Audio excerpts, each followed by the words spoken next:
오늘 말씀의 제목은 여러분들이 읽은 바대로 또 성경에 크게 되어 있어요. 혼인잔치의 비유라고요. 혼인잔치의 비유에 관해서 말씀드리겠는데요. 1절 말씀에 보니까 예수님께서 다시 비유로 대답하시되 그랬습니다. 주님께서 천국에 관한 그 일들을 말씀하실 때마다 세상 사람들, 저와 여러분들이 필요한 그 비유로 말씀해 주셨다라고 하는 그 뜻이 되겠습니다.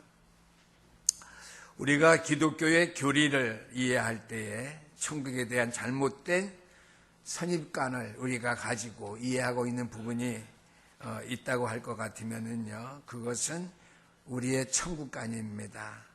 우리가 죽어서 가는 좋은 것으로만 우리가 천국을 이해하고 있다고 하는 말씀이 되겠죠. 그러나 그것도 맞는 말이지만 미래의 천국도 중요하고 또 있지만 우리 주님께서는 이 천국을 지금 현재부터 구원받은 백성들의 삶에서 시작됨을 말씀해 주고 또 가르치고 계십니다. 그래서 회개하라, 천국이 가까웠느니라. 우리가 예수님을 알지 못했던 것들을 회개하고 예수님을 내 삶 속에 영접하게 되면 예수님을 만나는 것이 바로 우리 속에 천국이 임하는 것이다. 우리의 삶 속에 천국이 임하는 것이다. 내가 천국을 만나는 것이다. 라고 이렇게 말씀해 주고 있죠. 그러므로 저와 여러분들이 경험에 대한 이 땅에서의 천국은요, 아름다운 것일 수밖에 없어야 됩니다. 그것은 마치 잔치집에 잔치할 때의 풍요로운 것 같이 우리의 삶이 풍요로워되고요. 우리의 삶의 잔치집이 흥겹고 기쁨이 넘치듯이 흥겨워야 되고 즐거워야 된다고 하는 말씀이고요. 늘 아름다운 삶의 시작이 되어야 됨을 우리에게 말씀해 주고 있습니다. 우리 신앙생활은 늘 이러한 천국의 경험이, 기쁨과 산소망의 즐거움이 저와 여러분들에게 있어야 된다고 하는 말씀이 되겠습니다.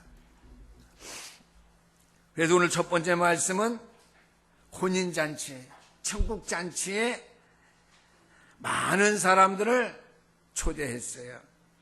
혼인잔치에 왕이 초대했는데요. 천국 혼인잔치에는 누가 초대했을까요? 만왕의 왕 되신 그리스도께서 저와 여러분, 이 땅에 많은 사람들을 초대했다라고 하는 것이죠. 오늘 혼인잔치에, 천국잔치에 초대받은 사람들의 반응입니다. 그 이전에 예수님께서 이 땅에 오셔서 자신의 공생애를 시작할 때 첫 번째 시작이 어디서부터 시작했느냐?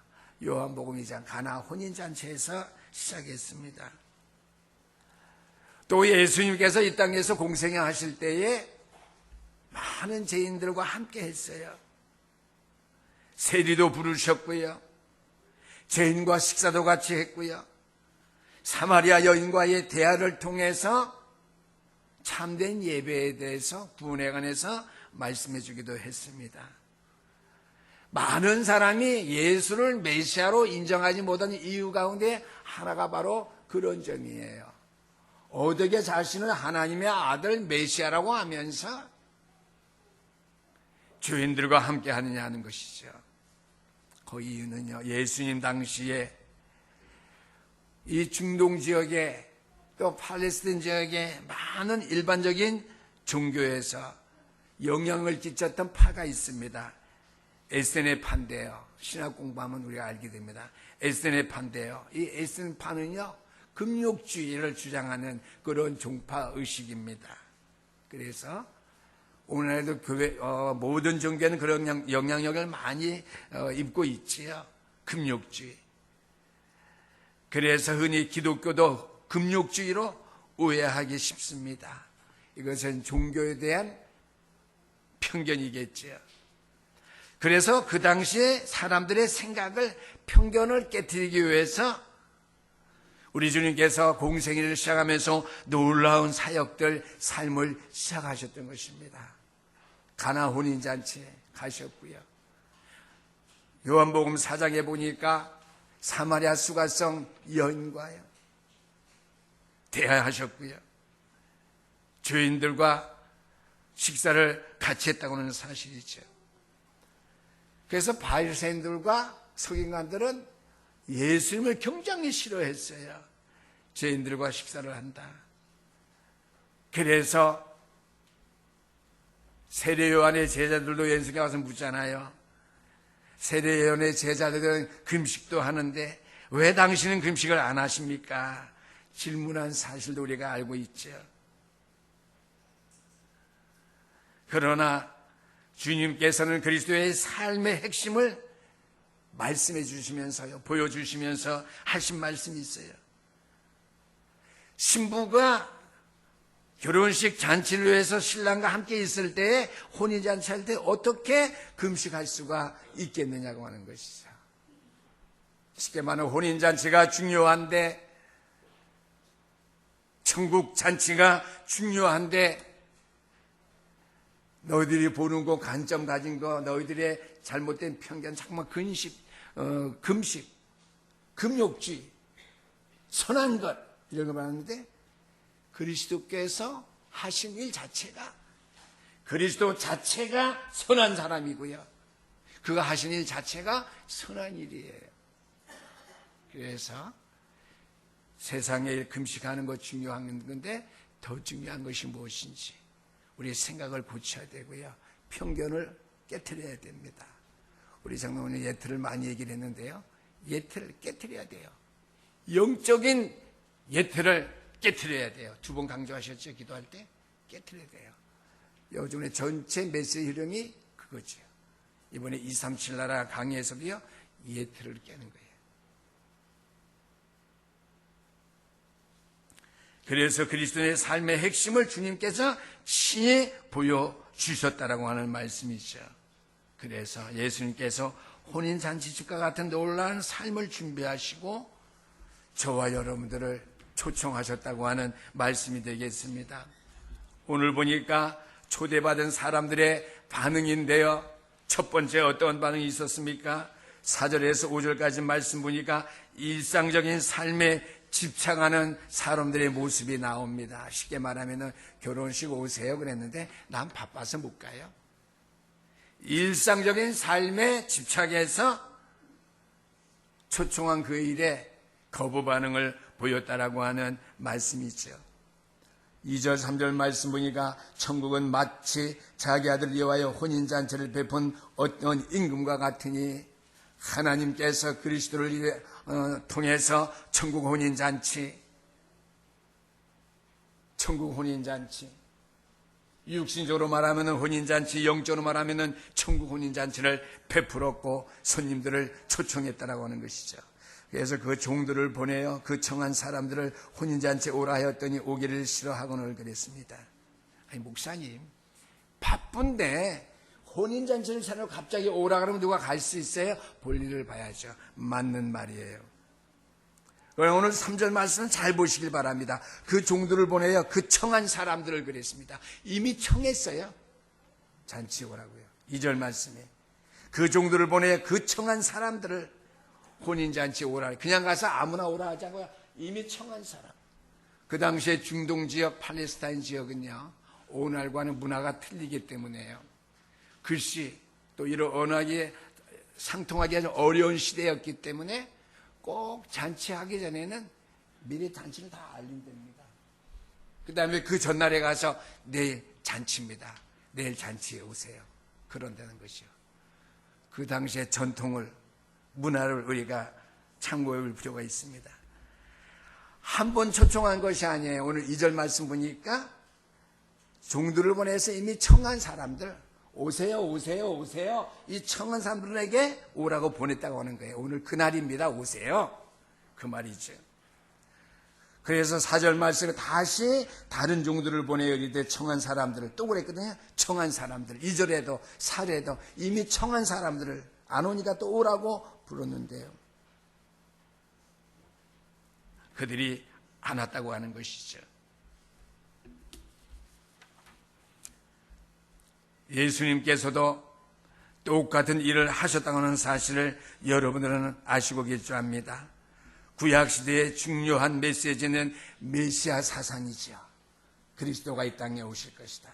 신랑 되신 주님, 만왕의 왕, 만주의 주, 메시아가 되신 그리스도가 이 땅에 오실 것이라고 하는 대한 말씀 선포예요. 구약시대의 성도들은 메시아에 대한 기다림으로 살았다고 하는 것이죠. 그러므로 구약 성경에는 많은 사도들과 선지자들과 예언자들을 보내서 이 사실을 그 당시의 사람들에게, 유대인들에게 알게 했다라고 하는 것이죠. 하나님의 아들이신 메시아가 이 땅에 오셨습니다.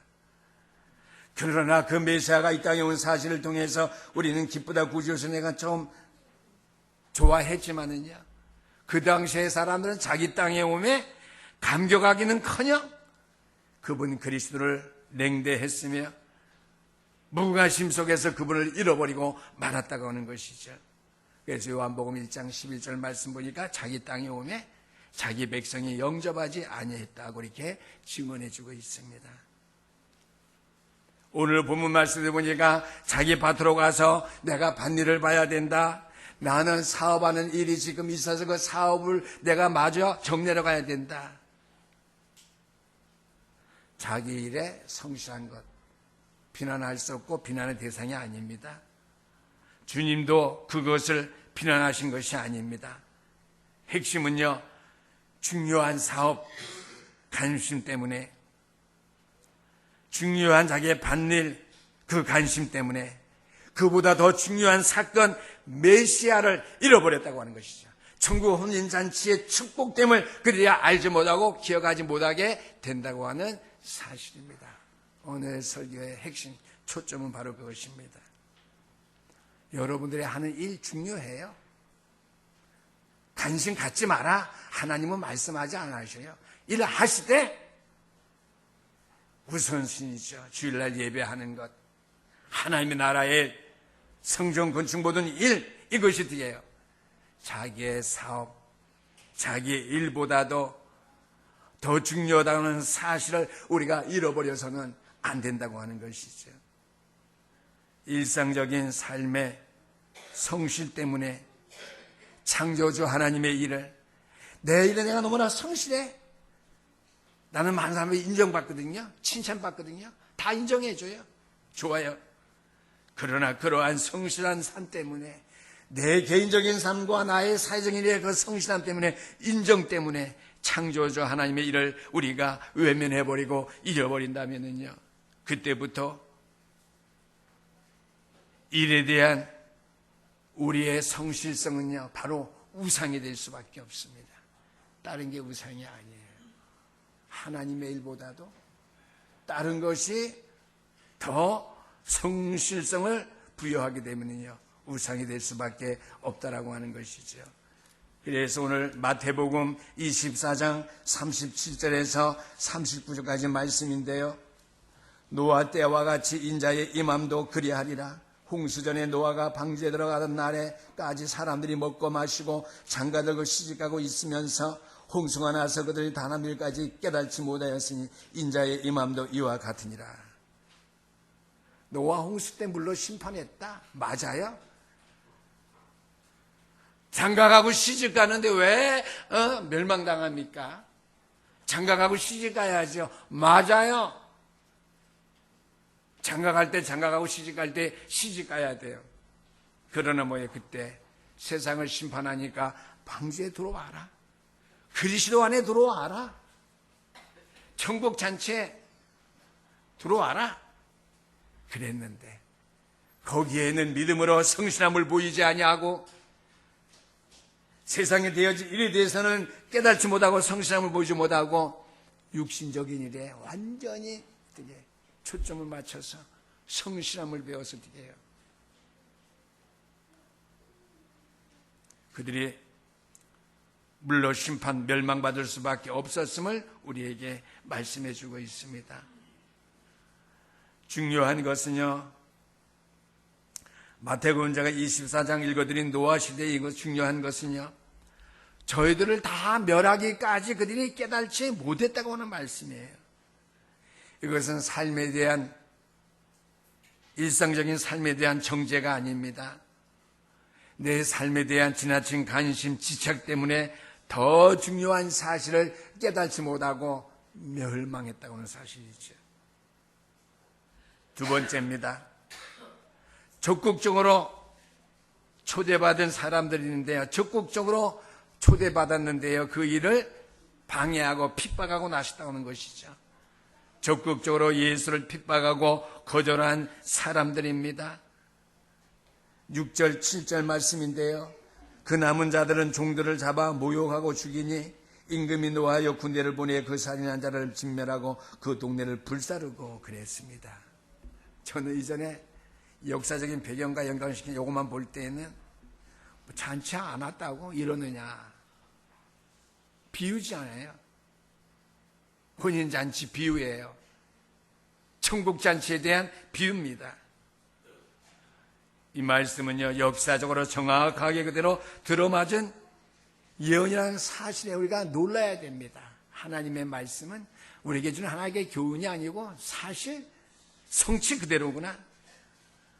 오늘 본문이 시작되기 이전에 마태복음 21장 45절 말씀 보니까요, 대제사장들과 바리새인들이 예수의 비유를 듣고 자기들을 가리켜 말씀하시는 줄 알고 그랬습니다.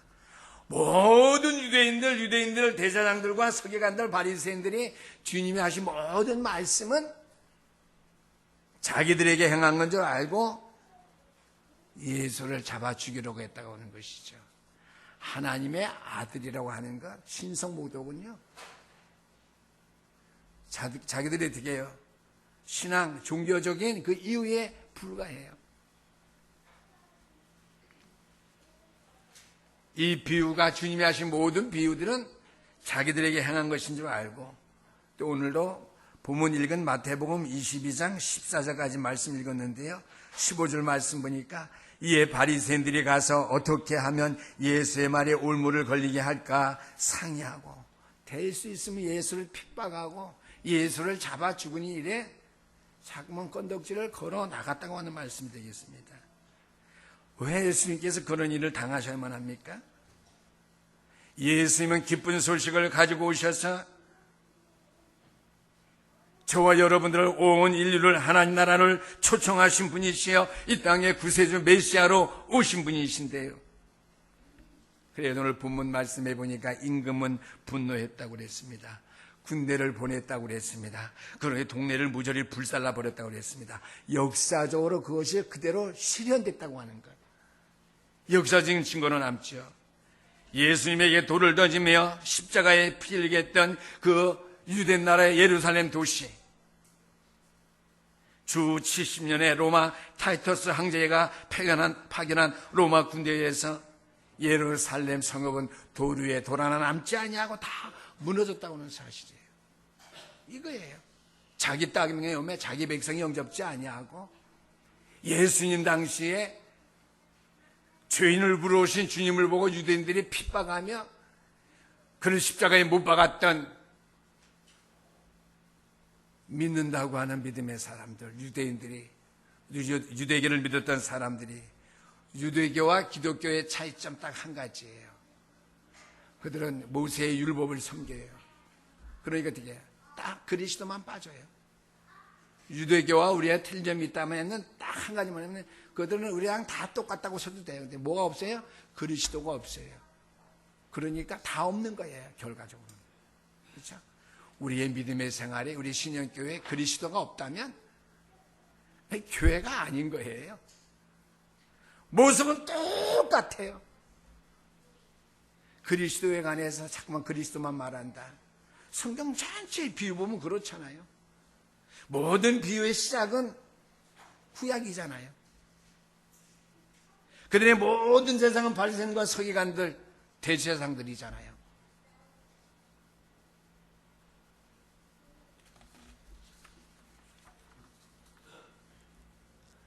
그래서 예루살렘 성전이 멸망하는 날요,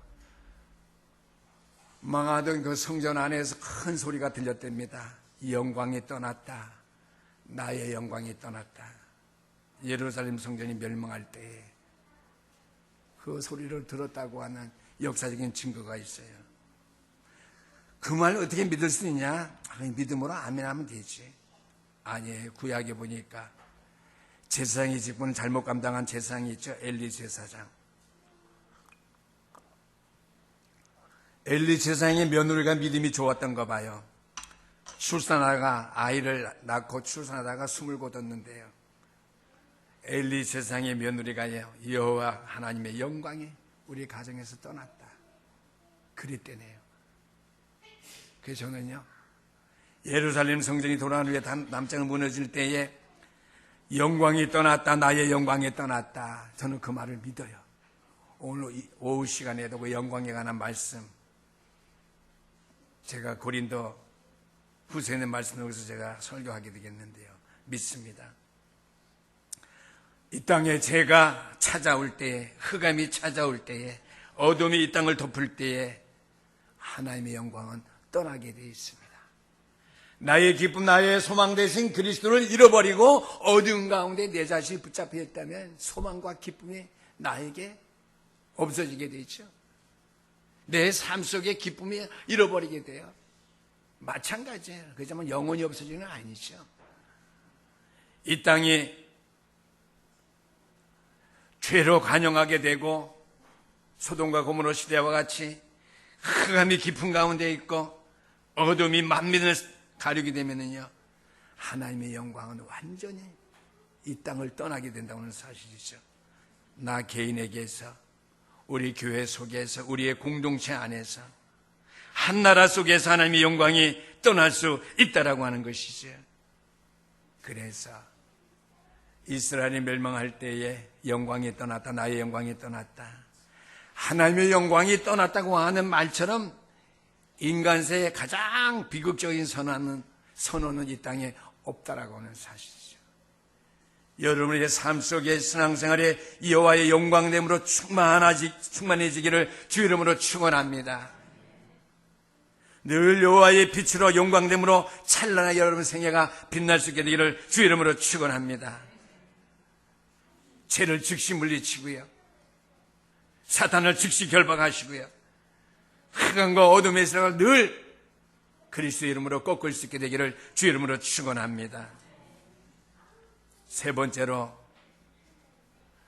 초대받은 자들 가운데 다 나오니까 이방인들이 초대받았어요.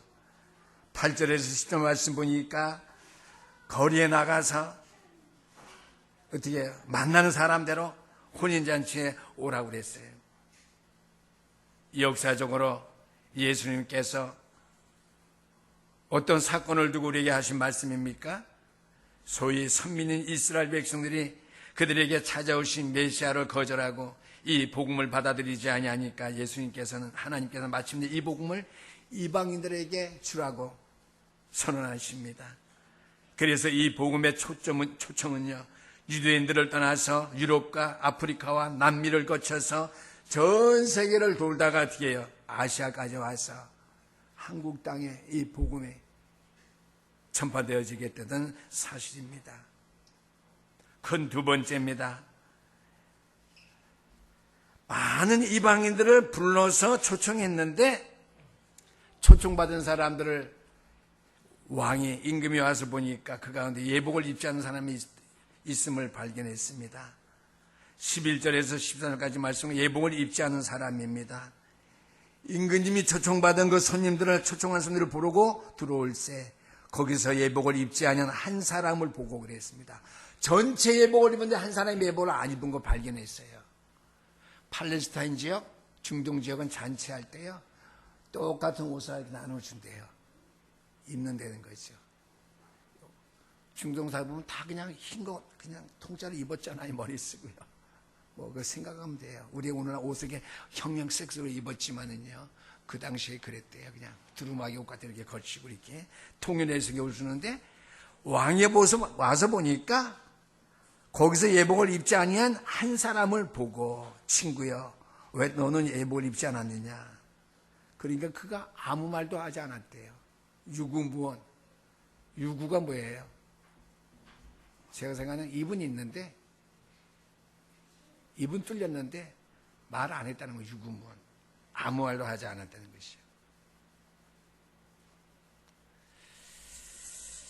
예수님께서는 단순히 우리가 입은 옷만을 얘기하려고 오늘 이 비유에서 말씀하는 게 아니라고 저는 생각합니다. 여기서의 예복은 무엇을 의미합니까? 상징적으로는 예수님의 보혈이며 의의 옷입니다. 보혈의 옷, 제사함을 받은 의의 옷, 구원받은 흰옷, 의의 옷, 그리스도의 보혈의 거룩한 옷이라고 우리의 상징성을 둘 수 있습니다. 예수님의 말씀의 의도는요, 천국 잔치에 참여한 진정한 목적을 망각하고 그 잔치에 참여했다는 사람이 있어요. 한 사람이. 2절 말씀해 보니까 천국은 마치 자기 아들을 위하여 혼인잔치를 베푼 어떤 임금과 같으니 그랬습니다. 예복을 입는 것이 왕가, 그 왕자를 혼인잔치를 빛내는 것이고 기쁘게 하는 거예요. 그 잔치의 목적을 알았다면요, 자기 옷을 굳이 고집할 필요가 없지요. 우리가 천국 잔치에 초청을 받았는데 그리스도의 보혈의 피로 말미암아 거룩함의 옷 입는 것 마땅하고 당연한 것인데요. 죄의 옷을 입고요, 뭐 어때? 내 죄값을 다 사했대는데. 그리고 마귀의 옷을 입고 잔치에 하면 안 되겠죠. 그 말은요, 철저하게 자기 중심적인 생각을 가졌다고 하는 사실입니다. 이 잔치의 주인은 왕과 왕자입니다. 천국 잔치의 주인은 하나님과 그리스도가 주인이십니다. 예배에 나오실 때 여러분들은요, 나를 원하신 그 그리스도만을 기쁘게 할 수 있는 마음과 생각, 모든 거 다 가지고 저와 여러분들이 예배하는 사실을 기억하게 되기를 주 이름으로 축원합니다. 그래서 세 번째로 새 옷을 입어야 됩니다. 목사님, 나는 입던 옷 입고 나왔는데 아니에요. 새 옷 입고 나와야 돼요. 다시 한번 강조합니다. 매주 새 옷 입고 나와야 돼요. 우리 성가대 여러분들 아멘? 우리는 가운 맨날 아니에요. 새 옷은 매주 믿음 가지고 나와야 돼요. 아멘? 새 옷은 믿음의 옷이에요. 예수 그리스도의 피의 옷. 예수에서 상관없는 마음 생각 가지고 오실 것이 아니라, 그러면 교회가 공동체가 저절로 되죠. 모인 성도들이 예수의 보혈의 피의 옷, 죄사함의 의의 거룩한 옷, 이 생각, 이 구원의 감사와 감격 잃어버리면 안 돼요. 오해 제가 또 사모님에서 제가 말씀드리겠는데요, 그걸 다 잃어버리면 안 돼요. 구원의 감사와 감격 늘 잃어버리고 교회 나오면 안 돼요. 그게 바로 오늘 이 옷이죠. 예수 그리스도의 세마포 옷이죠. 보혈의 옷, 죄사함의 흰 옷, 새 옷은 믿음의 옷, 헌옷을 벗어야 되면 내 생각의 옷. 어제까지 이것저것 생각하다가 눈 뜨고 부스름 그냥 머리 털고 오는 그런 게 아니라 뒤에 믿음을 가지고, 이것은 뭐예요? 회개요. 그리스도만 바라보는 것입니다. 주회전에 나오실 때에 나의 철학과 선입관을 하나님의 뜻에 맞도록 바꾸는 그러한 작업을 하고, 그런 믿음의 새 옷을 입고 주 앞에 나올 수 있게 되기를 신영교 성도님들이요, 주의 이름으로 축원합니다. 교회에는 나오고 계시지만은요, 신앙을 이해하는 것은 자기 방식대로, 내 생각대로, 자신의 철학대로 할 때는 있지 않으신지요?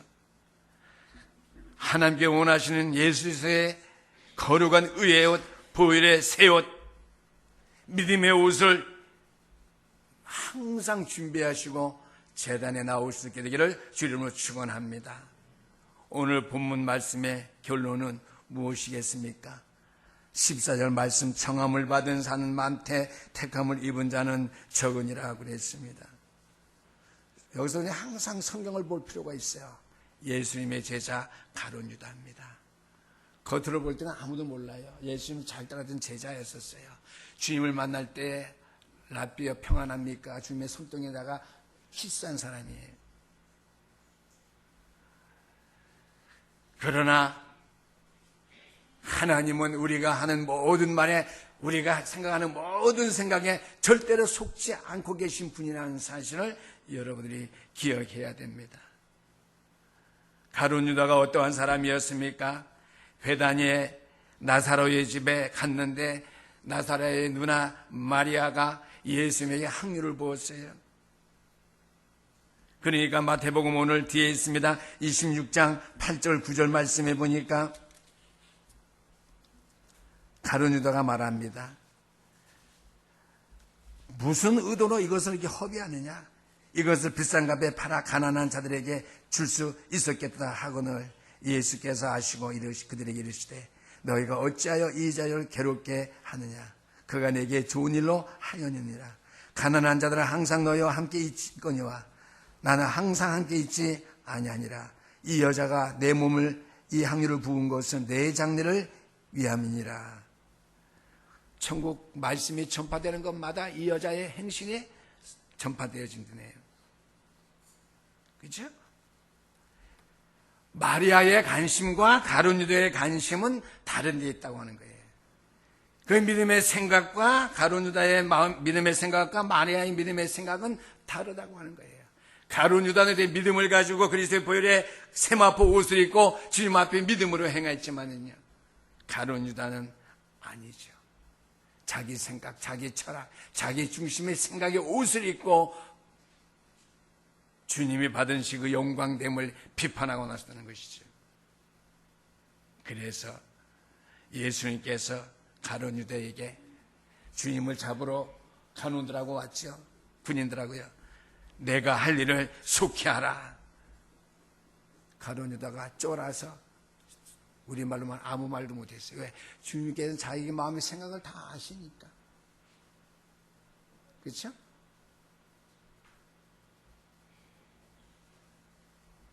오늘도 11절의 말씀해 보니까 그가 아무 말도 하지 아니했다 그랬습니다. 유구무원이죠. 왜? 왕은 다 알고 있으니까. 왕을 배설하는 잔치, 혼인잔치를 배설하는 왕은 알고 있는데 왜 잊지 않고 왔느냐? 다 알잖아요. 가룟 유다 주님께서 내 할 일을 속히 하라. 다 알고 계시니까 할 말이 없죠. 유구무원이죠. 그래서 주께서 가룟 유다에게 내가 할 일을 속히 하라고 말씀하실 때 그는 아무 말도 하지 못했습니다. 왜요? 주님은 다 알고 계시기 때문에. 그렇죠? 그러나 우리 염려할 것 없어요. 믿음의 옷 입고 늘 주 앞에 예배하러 나오시면 됩니다. 그리스도의 보혈의 능력의 옷을 입고 나올 수 있게 되기를 주 이름으로 축원합니다. 제3의 권세와 능력, 흰 세마포 옷을 입고 늘 주 앞에 예배하러 나올 수 있게 되기를 주 이름으로 축원합니다. 주님께서 마음 생각 다 아셔요. 절대 우리에게 속으실 수 있는 분이 아니라는 사실이죠. 주신 말씀 우리가 오늘 기억하면서 우리가 천국 혼인잔치에 부르심 받은 건 엄청난 큰 축복. 부르심에 합당하게 나와 주 앞에 예배할 때에 우리가 어떠한 모습으로 주 앞에 나와야 되느냐. 잔치에 예복을 입고 나와야 해요. 그 예복은 어떻게 해요? 그리스도의 피요, 보혈의 피의 옷, 제사함의 흰 세마포 옷, 쉽게 말하면 믿음의 옷입니다. 기도하시겠습니다. 우리 하나님 감사합니다. 오늘 우리에게 필요한 것은 첫째도 믿음이요, 둘째도 하나님의 영광을 위한 믿음이요, 우리의 삶의 마지막도 주를 위한 믿음이 있습니다.